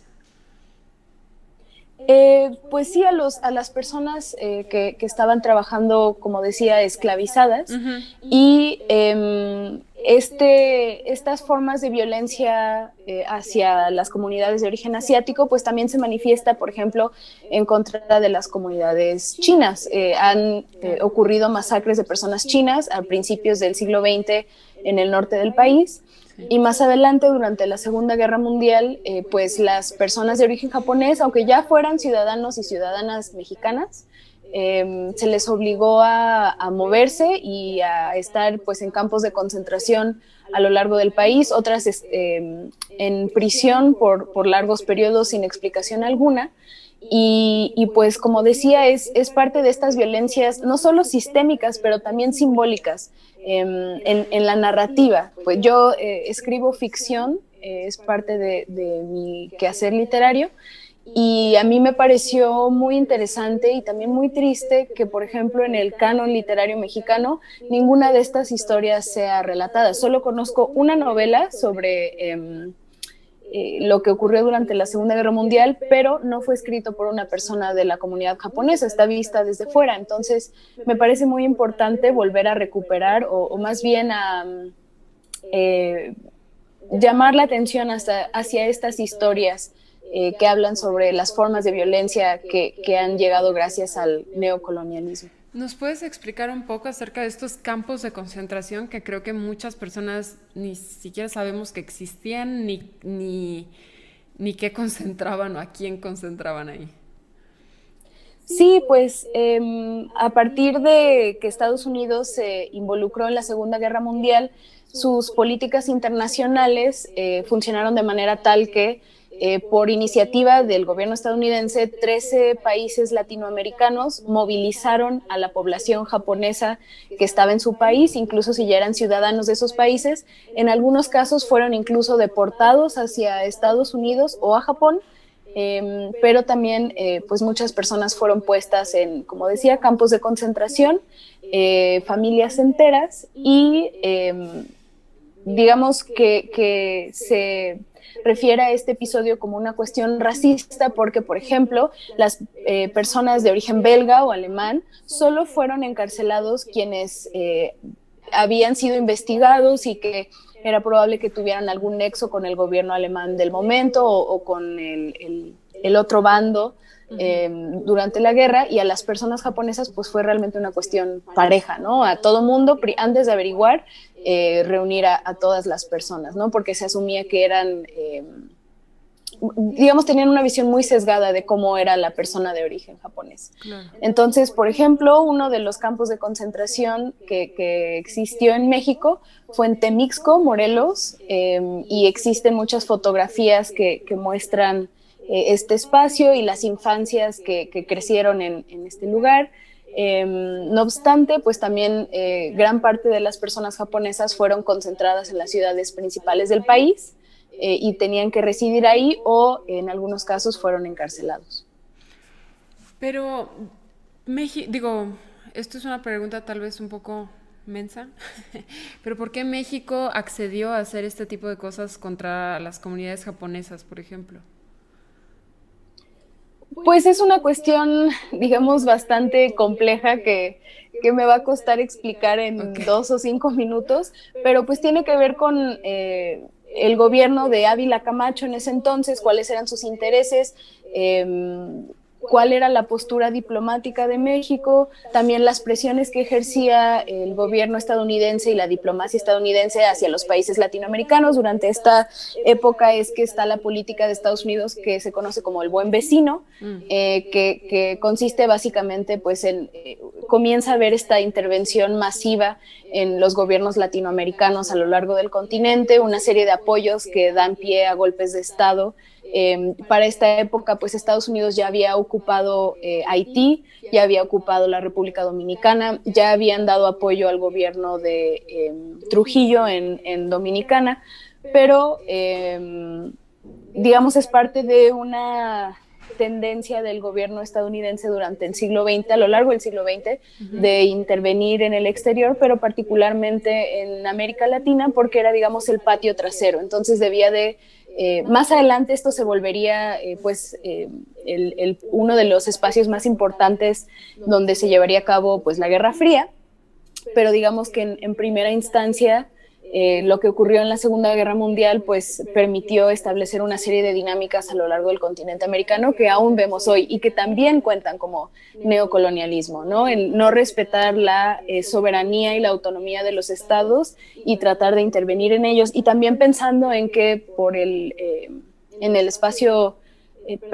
sector privado los Estados Unidos también ha estado presente en América Latina desde hace muchísimo tiempo. Pensemos en esta expresión de repúblicas bananeras, pues tiene que ver con la intervención de la United Fruit Company y otras compañías, pues no solo de fruta, también mineras, y que podemos ver que este tipo de intereses aún siguen presentes en todos los países latinoamericanos. Claro. ¿Crees que en México en específico la potencia mundial que más nos domina sería la europea o la estadounidense? Pues creo que es, digamos, no es que nos dominen per se, sino que hay diferentes influencias en cada ámbito, ¿no? Si bien aún tenemos la carga de la supuesta hispanidad, no olvidemos que el Día de la Raza, supuestamente, que se conmemora aquí, es en España, pues la celebración de la hispanidad, ¿no? ¿Y qué significa? Que se celebre un evento que pues dio pie a genocidios y a violencias múltiples y a la destrucción de muchísimas formas de conocimiento, etcétera. Y pues tampoco hay que dejar de lado que Estados Unidos comparte una frontera con México, y por eso es que siempre están pues en una postura de vigilancia constante por la cercanía, ¿no? Y por todos los intereses que tienen en México. Entonces creo que no es tan fácil como decir quién tiene más poder que quién, sino más bien en qué ámbitos tienen más presencia, mayor presencia, o en qué ámbitos vemos que su influencia sigue ejerciendo un poder pues enorme del cual no hemos podido salir o que no hemos podido cuestionar a plenitud. Claro. ¿Por qué crees o por qué consideras que es importante dar visibilidad a todas las comunidades que formaron parte de la construcción y desarrollo del país? Pues por un lado para poder deconstruir o reemplazar la narrativa del mestizaje que el Estado mexicano ha apoyado y que nos ha enseñado en la educación pública, de que somos un país mestizo, que tenemos una raíz indígena, una raíz europea, y eso somos todas las personas mexicanas, ¿no? Es muchísimo más complejo, y además esto invisibiliza las contribuciones de otras comunidades. Y, por ejemplo, las personas afromexicanas somos consideradas como la tercera raíz, pero esto de nuevo está siguiendo en esa narrativa del mestizaje, ¿no? Entonces, ¿cuántas raíces componen al pueblo mexicano tan diverso como es? ¿Qué tal de las personas libanesas de origen libanés que están en México, las personas de origen chino, las personas de origen francés, las personas de todo el mundo, ¿no? Y también, pues, es una forma de invisibilizar toda la diversidad que existe bajo esta categoría, pues también europea e impuesta de lo indígena. Los pueblos indígenas, los 68 pueblos que están en lo que ahora es México, que pues bueno, también es una cuestión muy arbitraria porque las fronteras les atravesaron a ellos y no ellos a las fronteras, pues no hay una cosa que tengan todos estos pueblos en común más que el hecho que ya estaban aquí cuando llegaron los españoles, ¿no? Entonces, me parece importante reconocer toda la diversidad cultural que existe en México y también para poder empezar a enfrentarse al racismo en México. Si dejamos de lado esta narrativa que todos somos mestizos, va a ser mucho más fácil hablar de racismo porque no vamos a tener que comenzar la conversación diciendo no todos somos mestizos, no, este mito que nos han enseñado no es cierto, no todas las personas indígenas son pues lo que queda en los museos, existen personas indígenas hoy día, son comunidades que aún siguen resistiendo a la violencia colonial, neocolonial, y para tratar de desmantelar el racismo que vivimos en México, que muchas veces también comienza con una suposición de que uno, quien no cabe dentro de la categoría de mestizo, es una persona extranjera y por ende se le puede violentar. Con esto no quiero decir tampoco que si ya somos todas las personas percibidas como mexicanas no vamos a vivir violencia, pero creo que es una faceta que se debe de hablar, ¿no? Como te mencionaba, mi familia, el lado asiático de mi familia tiene 100 años en México, pero todavía cada vez que entro a un espacio nuevo me preguntan que de dónde soy o de dónde es mi papá, porque no se concibe lo asiático como algo que pueda también ser mexicano, ¿no? Claro. Por último, ¿quién crees que juegue este papel de colonizador y de colonizado en México? ¿Cómo los podríamos distinguir o no distinguir, pero cómo los podríamos señalar? Pues también es una cuestión que no es estática y que depende del espacio en el que estemos, desde dónde estamos parados, qué es lo que estamos discutiendo. Es decir, una persona racializada no necesariamente es solamente colonizada, también puede tener actitudes colonizadoras, pero porque ya fue colonizada, sí, me doy a entender. Pero digamos, el pensamiento colonizado es el que considera que todos los parámetros y el conocimiento y las formas de obtener conocimiento que fueron impuestas durante la dominación europea son las únicas que son válidas y son las únicas que funcionan y todo lo demás es charlatanería.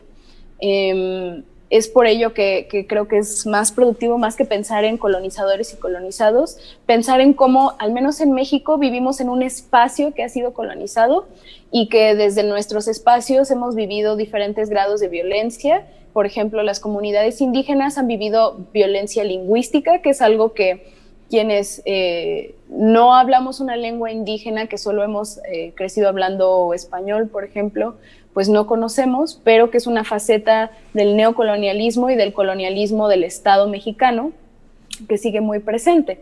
Entonces, sí, creo que por ahí iría más bien mi reflexión, pensar en que todas las personas vivimos en un contexto de colonización, en que los parámetros y lo que nos han enseñado que es verdad, que es esta única verdad incuestionable, pues eso también es una forma de pensar occidental e impuesta, y cómo podemos empezar a resistir a eso, a quiénes estamos violentando si pensamos de esa manera, cuáles son las consecuencias de nuestro pensamiento, si es en ese sentido. Así que creo que yo apuntaría más hacia pensar, cuestionar cómo es que nos ha afectado en nuestros contextos inmediatos, en nuestros espacios de alcance y cómo podemos tratar de cambiar eso. Yumko, perdón. Estructuralmente, el racismo, la pobreza, el rezago, ahí siguen. ¿qué podemos hacer para tratar de cambiarlos, para empezar a reparar un poco? Pues para empezar, creo que esta es una cuestión que siempre me cuestiono si se puede hacer desde el Estado o no.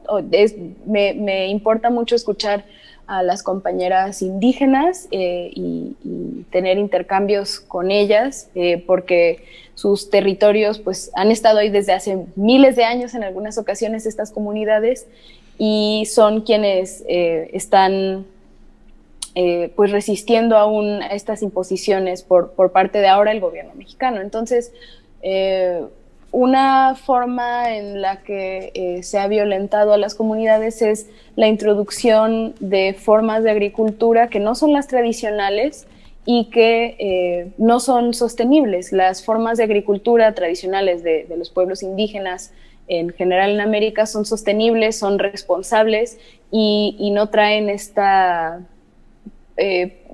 destrucción masiva, no arrasan, ¿no? Y eso es por una parte. Creo que es necesario que se escuche a las comunidades y que el Estado no pretenda imponer sus maneras de hacer agricultura que creen que pueden mejorar lo que ya existía, cuando lo que ya existía es lo que se ha podido sostener a lo largo de miles de años y las formas de hacer al menos agricultura capitalistas son lo que ha destruido la tierra en los últimos 100, 200 años. Mi otra idea era... claro, también cuestionar qué es lo que pensamos por bienestar y por desarrollo, claro. Porque también los parámetros coloniales de desarrollo muchas veces implican, y que tenemos todavía, implican si uno tiene un piso de tierra o no, o cuántos electrodomésticos hay en casa, o cuántas televisiones hay en casa, y el desarrollo no necesariamente tiene que significar tener más cosas, poder consumir más. Aquí también regreso a lo que he escuchado de personas indígenas a lo largo del continente americano y que apuntan más bien hacia el buen vivir, hacia el bienestar, y que creo que sería muy valioso tratar de tomar en cuenta estas definiciones y no tratar de nuevo de imponer formas de desarrollo vistas desde el Estado y sin respetar lo que las comunidades preferirían. Tal vez no quieran una carretera que atraviese su comunidad, y tal vez lo que preferirían es todos tener agua limpia, ¿no? Que la cervecera que está a unos kilómetros deje de contaminarles. Entonces creo que eso también valdría la pena de cuestionarse, y sobre todo pues yo soy creo mucho en el poder de la educación, pero de nuevo no la educación como algo que solo se puede obtener en un aula, como algo que solo se puede obtener en la universidad y en ciertas universidades con ciertos profesores y profesoras, y más bien pensar en que es muy importante escuchar las diferentes formas de conocimiento que existen a nuestro alrededor y cuestionar por qué validamos unos por encima de otros inmediatamente, y poder, para así poder cuestionar pues los parámetros que decía que son profundamente violentos, y tratar de construir una realidad diferente. Claro. Sí, estoy muy de acuerdo, me encantó. Muchísimas gracias, Yumko. Se nos acabó el tiempo ahora sí. Pero te agradezco muchísimo por tu participación y por todo esto que nos compartes. Muchas gracias por la invitación, fue un gusto. Igualmente, muchas gracias, Yumko, y espero que próximamente podamos volver a compartir. Hasta luego. Bueno, pues esto fue el programa, esto fue la participación de Yumko, que se me hizo extremadamente clara, concisa. Me gustó mucho, y bueno, en general creo que nuestros 4 invitados fueron bastante claros en sus explicaciones, en sus ideas, y bueno, pues este es un programa, ya saben, para que podamos cuestionarnos, analizar. Creo que muchas personas, y me incluyo, no tenemos muy claro todavía qué es esto del neocolonialismo. Espero que después de este programa no nada más nos haya quedado un poco más claro, sino que nos invite a a investigar un poco más, a leer un poco más y a tratar de entender que las estructuras del país no son tan fáciles como la gente piensa, que no es tan fácil decir, es que bueno, es que es pobre porque quiere, y es que los indígenas deberían de, uno les trata de dar trabajo y no lo quieren, o cosas de esas, como ese tipo de comentarios que creo que en mi opinión, como que nada más muestran cierta ignorancia a estas comunidades o a las estructuras que nos rigen. ¿Sale? Entonces, bueno, como hoy no puedo leer sus comentarios, ya les dije, espero mañana estar ahí leyéndolos y escribiéndolos y contestándolos. Les deseo una bonita noche, espero que hayan disfrutado el programa. Ya saben que si les gusta, le den like, que me ayuden muchísimo a compartir. Y pues que si les interesó el programa, me dejen un comentario. En los comentarios ya estoy tratando lo más posible de contestarlos todos, aunque sean groseros. Pero sí, estoy tratando de contestarlos y de tomar en cuenta todo lo que me dicen. Entonces, si me dejan en los comentarios alguna propuesta, algún comentario, lo que sea, lo voy a leer, lo voy a contestar lo más posible, voy a tratar pues de contestarlos. Y pues nada, les deseo una hermosa noche, que descansen. Creo que ahorita después de esto ya va a seguir Don Julio, mi padre, con la videocharla. No sé si lo va a hacer antes o después, ya veremos. Pero bueno, espero que lo hayan disfrutado. Les mando un beso y un abrazo a todos y nos vemos el próximo jueves. Hasta pronto.